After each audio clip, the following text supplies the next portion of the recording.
Let's mic day special. नमस्कार, let's mic में आपका स्वागत है। डे स्पेशल के साथ मैं राखी जैन। आज 10 अगस्त और हम बात करेंगे एक ऐसे विषय की जो आने वाले कल को बचाने की कुंजी है। विश्व जैव ईंधन दिवस यानी वर्ल्ड बायोफ्यूल डे। हर साल 10 अगस्त को मनाया जाने वाला ये दिन हमें याद दिलाता है कि प्रकृति ने हमें ऐसे अनगिनत संसाधन दिए हैं जिनका इस्तेमाल करके हम अपनी ऊर्जा जरूरतें पूरी कर सकते हैं, वो भी बिना धरती को जख्म दिए। प्रकृति के साथ तालमेल बिठाए बिना इंसान की तरक्की अधूरी है। ये एक ऐसा दिन है जो हमें सिखाता है कि ऊर्जा सिर्फ तेल के कुओं से नहीं, खेतों, जंगलों और हमारे आसपास की प्राकृतिक देन से भी मिल सकती है। आज जब पारंपरिक पेट्रोल डीजल की कमी, आसमान को ढकते धुएं और बढ़ते जलवायु परिवर्तन की चेतावनियां हमारे सामने हैं, जैव ईंधन यानी पौधों, कृषि अपशिष्ट या अन्य प्राकृतिक स्रोतों से बनने वाली ऊर्जा मानवता को नई उम्मीद देता है। ये सिर्फ एक तकनीकी विकल्प नहीं, बल्कि आने वाली पीढ़ियों के लिए एक नैतिक जिम्मेदारी भी है। विश्व जैव ईंधन दिवस का इतिहास 10 अगस्त 1893 से शुरू होता है। उस दिन जर्मनी के महान वैज्ञानिक सर रुडोल्फ डीजल ने पहली बार मूंगफली के तेल से डीजल इंजन चलाने का सफल प्रयोग किया था। उस वक्त ये एक वैज्ञानिक चमत्कार था। ये प्रमाण कि मशीनें सिर्फ खनिज तेल पर नहीं, बल्कि वनस्पति तेलों पर भी चल सकती हैं। आज यही प्रयोग हमें एक बड़ा सबक देता है। हम ऊर्जा के मामले में प्रकृति के साथ तालमेल बिठा सकते हैं। जैव ईंधन, जिसे बायोफ्यूल कहा जाता है, पौधों के अवशेष, फसलों के अपशिष्ट, गन्ने के शीरे, गोबर और यहाँ तक कि इस्तेमाल किए हुए खाना पकाने के तेल से भी बनाया जा सकता है। इससे एथनॉल, बायोडीजल और बायोगैस जैसे ईंधन तैयार होते हैं, जो प्रदूषण कम करते हैं और नवीनीकरणीय हैं। भारत के लिए बायोफ्यूल एक 3 तरफा लाभ है।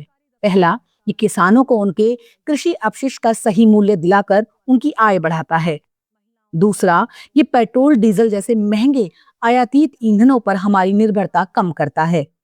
और तीसरा, ये पर्यावरण को प्रदूषण और कार्बन उत्सर्जन से राहत देता है। हमारे देश में एथनॉल ब्लेंडिंग प्रोग्राम के तहत पेट्रोल में 20% तक एथनॉल मिलाने का लक्ष्य रखा गया है। इसके अलावा इस्तेमाल किए गए कुकिंग ऑयल से बायोडीजल बनाने की योजना और कृषि अपशिष्ट से बायोगैस उत्पादन जैसी पहले भी चल रही हैं।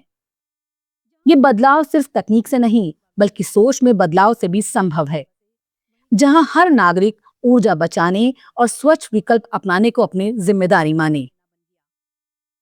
जैव ईंधन का महत्व सिर्फ कारों या ट्रैक्टरों के इंजन तक सीमित नहीं है। ये हमारे गांवों में नई नई इकाइयां खोलकर रोजगार पैदा कर सकता है। ये बिजली उत्पादन में भी इस्तेमाल हो सकता है और ये हमें तेल के वैश्विक बाजार की कीमतों के उतार चढ़ाव से भी बचाता है।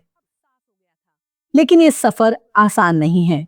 इसके लिए हमें रिसर्च पर निवेश बढ़ाना होगा, किसानों को प्रशिक्षण और प्रोत्साहन देना होगा और सबसे बढ़कर समाज में जागरूकता फैलानी होगी कि बायोफ्यूल कोई भविष्य का सपना नहीं, बल्कि आज का समाधान है। 10 अगस्त विश्व जैव ईंधन दिवस हमें ये याद दिलाने आया है कि ऊर्जा सिर्फ जमीन के नीचे छिपे तेल में नहीं, बल्कि हमारे खेतों, हमारे पेड़ों और हमारे जीवन चक्र में भी छिपी है। अगर हम अपनी आदतें बदलें, तकनीक को अपनाएं और नवीनीकरणीय ऊर्जा के रास्ते पर आगे बढ़ें, तो आने वाले कल में हमारे बच्चे एक साफ, हरी भरी और ऊर्जा समृद्ध दुनिया में सांस लेंगे।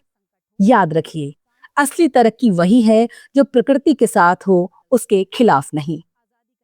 आप सुन रहे थे लेट्स माइक की विशेष प्रस्तुति। इस पर आपकी राय का रहेगा इंतजार। लेट्स माइक के कमेंट बॉक्स में जरूर बताइएगा।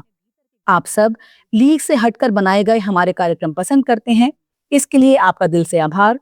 चैनल को लाइक और सब्सक्राइब जरूर करिए और जुड़े रहिए लेट्स माइक के साथ। नमस्कार। आप सुन रहे थे let's mic more than radio. Follow कीजिए हमें हमारे सोशल मीडिया प्लेटफॉर्म्स पर।